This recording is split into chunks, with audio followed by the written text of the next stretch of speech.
Hello, my friends. Paul here with another episode of WESPN, and of course with my main man Scott. Hey, what's going on, Paul? Some big news today. Can't wait to get into that. Yeah, so we got covering today. We're going to cover interest rate drop just announced. We're recording this on a Wednesday.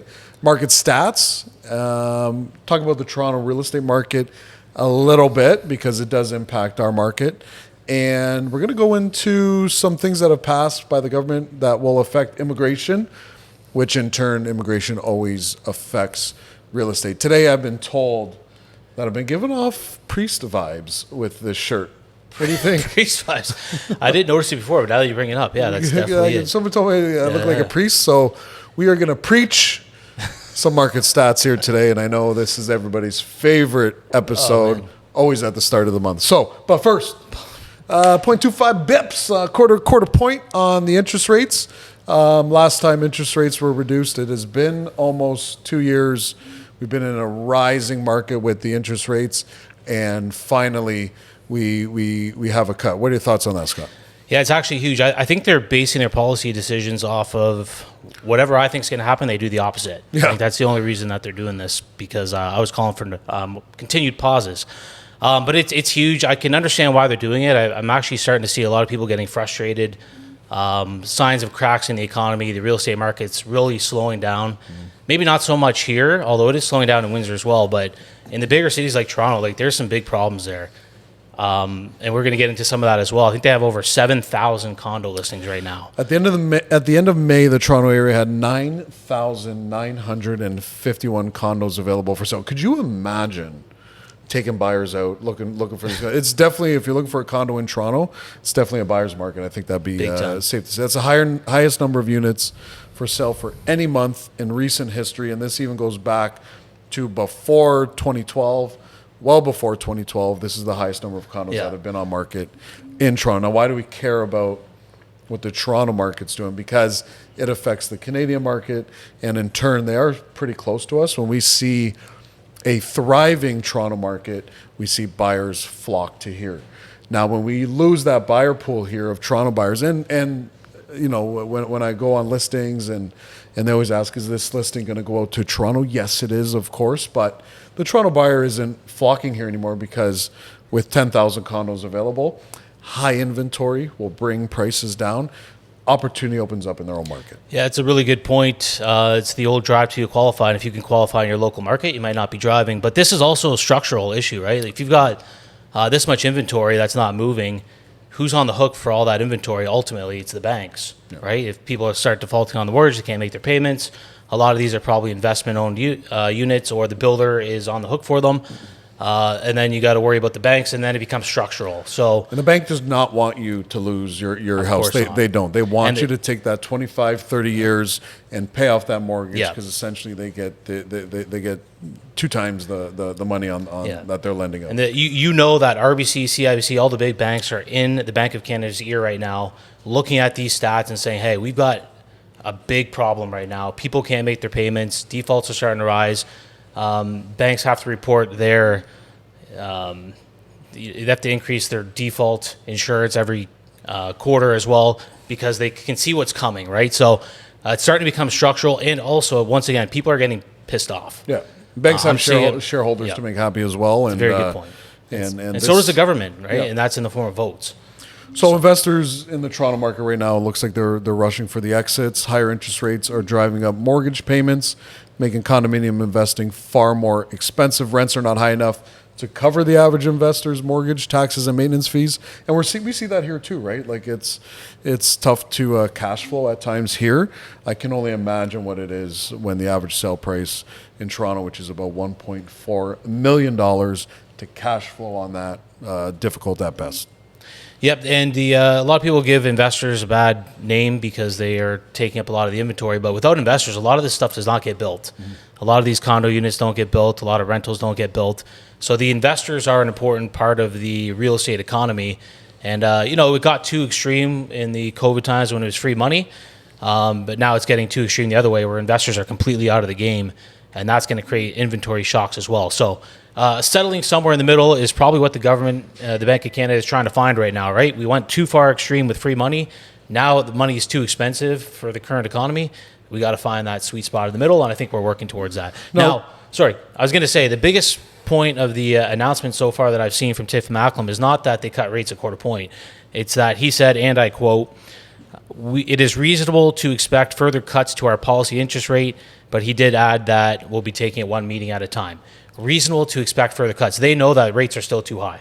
Yeah. And that to me is a really telling piece of information there, because it's indicating a shift in policy. We went from rising rates to pausing rates, and now we're in a probably declining rate environment for the foreseeable future.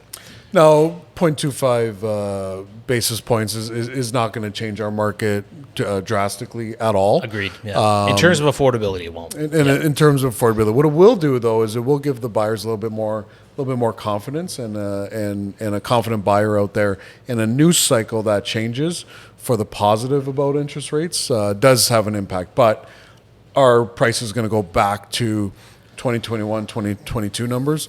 No, they're not. I mean, it's going to take years before we see an average sale price in Windsor, Essex County back at that 730 mark, give or take, when it was in March of 2020. The reason for that is you literally can't get approved for that kind of money anymore. You just can't.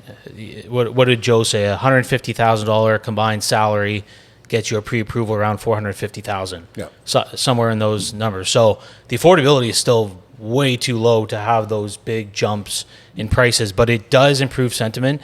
I have a couple of buyers I'm working with right now, and we've been looking for a while, and in the back of their minds, they're like, hey, when rates cut, I might miss my opportunity. So that is going to change that buyer sentiment into, hey, I can wait, to, hey, we're in a declining rate environment. I might need to pick up the pace here a little bit. So some slight changes, a good cut here. A quarter point, not too big, not too small, and we'll see what kind of impact it has over the next coming weeks. But I'll say inventory has been building in our market, and it's been pretty slow over the. Didn't feel like we had a spring market at all. Everything was just kind of the same. I think the biggest gain we had in our market was in February, just like last month. Yep. I think it was just small upticks. So. Market stats here right now, like you said, inventory is rising. 1,240 listings hit the market in May compared to last May, which was 1,108. But if I go from the start of the month, 633, 659, 828, 883, 828, 1,082, 1,240. So from April and May, quite significant increases on the properties that are hitting market. So what does that mean if you're a seller? You got to be price good. You got to be the best on market with knowing your competition. And again, the biggest thing right now is you have to know your competition, where before you really didn't have to. You just had to know, you just had to be on market. Right now you got to know your competition, be strategic around them, look better than them, be priced better than them, and then you still should have a successful sale. But you have to be guided correctly on that. I agree. Yeah, it's not just put a for sale sign up anymore. The game has changed in that regard, and it's the building inventory makes it a much tougher market to sell. So you got to get it right. Year to date, listings are up 9.83%. So 4,502 listings have hit market by the end of May, compared to last year about 4,100. But again, it's the year, the January to May that we're looking at. 633, 1304, 2148, 3245, 4502. All I can say right now is inventory is rising right now. And when inventory rises, that's more options for buyers. We already told you how to handle this if you're a seller. If you're a buyer right now, be active. Like, be out there, because things are that still have offer dates, they're going to miss those dates. Or if they do have offer dates, don't get overly excited when there's 3 to 5 offers on it. Just place an offer that you feel that it's worth, and if you get it, great. If you don't, there's other inventory out there and other products. So if I was a buyer right now, I would be extremely active, and I would be enjoying all this inventory that's out there and experiencing all of it that fits my criteria. Yeah, we're not in a rising price environment right now. I'd say prices are neutral at best, and probably slightly declining right now as inventory builds, just like any market, supply and demand. Mm-hmm. Inventory builds, prices fall. So take your time, and a quarter point isn't going to change too much on the affordability level, and we don't anticipate big price gains. So couldn't have said it better myself. Now, sales right now, though, we had 464 sales in the month of May, 276 in January, 326 in February, 401 in March, 452 in April, and 464 in May. So the sales are rising a little bit, but sales compared to last year, and when we say sales, and the media likes to spin this number where they say sales are down 20%. Our sales are down right now 20%. That is not the value of the home. That is the number of units selling. Good point. The media will spin and say real estate is down 20%, but that's the sales. That's the number of units selling. So when you see that stat out there, don't get overly excited. And if you want to know what your place is worth, as always, just reach out and we'll give you a vague idea of what your place is worth. Now, year-to-date sales are only down 2.3%. So 2,038 homes have sold so far year to date, compared to last year where it was 2,086. So that's the good news, right? Sales are pretty much on pace for the year as last year. So yeah, so I'll say that it seems like we're pacing pretty close to what we did last year. Almost everything there is mirroring last year. And if that's the case, we can probably anticipate, would we say we've reached peak pricing for the year, most likely? yeah. Now, we did get a rate cut, so that might change things. We obviously didn't get that last year, but we may be close to peak pricing for the year, barring another rate cut. This time last year is when we dropped significantly from June to December. May average sale price was $575,000 compared to April, which was $581, compared to March, which was $563, compared to February, which was $576. So we've lost any gain that we had from February to April. We lost in May, and we're back to a February average sale price. And February was a great month, but I expected that to kind of uptick slowly, but it's actually dropped about $6,000. Yeah, and I would anticipate that continuing throughout the year, but we shall see. Once again, the variable here that we didn't get last year is the rate cut that we just got, so we'll see. Now, year-to-date, average sale price is up 0.64%. Last year at this time, it was $570,000, and today, year-to-date, the average sale price is $566. Median prices, I don't care about. And that's all we got there for stats. But it's an interesting time right now. Indeed, yeah, big time. And I think talking to a lot of realtors the past couple weeks, and they're always asking, like, how are you seeing the market? I find it like hit and miss. I'll have a listing that is absolutely phenomenal, and I get showings on it, but I have no offers, right? So the sentiment out there right now is, and I agree 100%, the market's in a little bit of a weird spot. We talked about this last episode as well. It's a little bit up and down, and we'll see what this rate cut does. I don't think it's going to do too much, but at the very least, it switches the news cycle, and it gives the buyers a little bit more confidence out there. And again, if I was a buyer right now, I would be extremely active, and I would be viewing everything out there and just shooting my shots out there. Now, what I am seeing though is that 400,000 sale price, give or take 20,000, still very, very busy. Still a lot of showings, because as an investor, probably still cash flows, and as a first-time home buyer, that's probably right around where their pre-approval is. That product is still moving. Well, what did Joe say a couple weeks ago? The average pre-approval right now is around 450,000. And that's our most active piece of the market, 450 and under. Yeah. If you're in that 450 to 800 range, it's kind of let's call it a bit of a dead zone, right? It's a little bit more hit and miss. You have less people looking in there, but you have enough inventory to support those people looking. So it's a little bit slower, but I find that it's not the end of the world, right? Instead of selling in 7 days, it might take 28, 29. That's our average days on market. It just, you can't expect it to have a lineup of 10, 15, 20 people just because the pre-approvals aren't there right now for that price range. Even though we're seeing, and we still see that too, though. So good real estate's good real estate. Good real estate will sell in absolutely any market. There's still, offer dates where we put something up 7 days later, we get a few offers and we find great success. But this is the first time in the real estate market in a while where it truly is week to week, which makes WESPN even that more important for the public. Would you agree? Couldn't agree more. Yeah, that's right. With that statement. I'm not biased at all either. Preach. But yeah, I'll say the fundamentals of the Canadian real estate market, especially cities like Windsor that are, Windsor's still either the first or second most affordable city in Ontario, one of the most affordable cities in the country. So Did we not have a survey that just popped off on that? Yeah. We made I think we're 13th most affordable city in the country. And the first or second in Ontario, depending on the stats you look at for population and whatnot.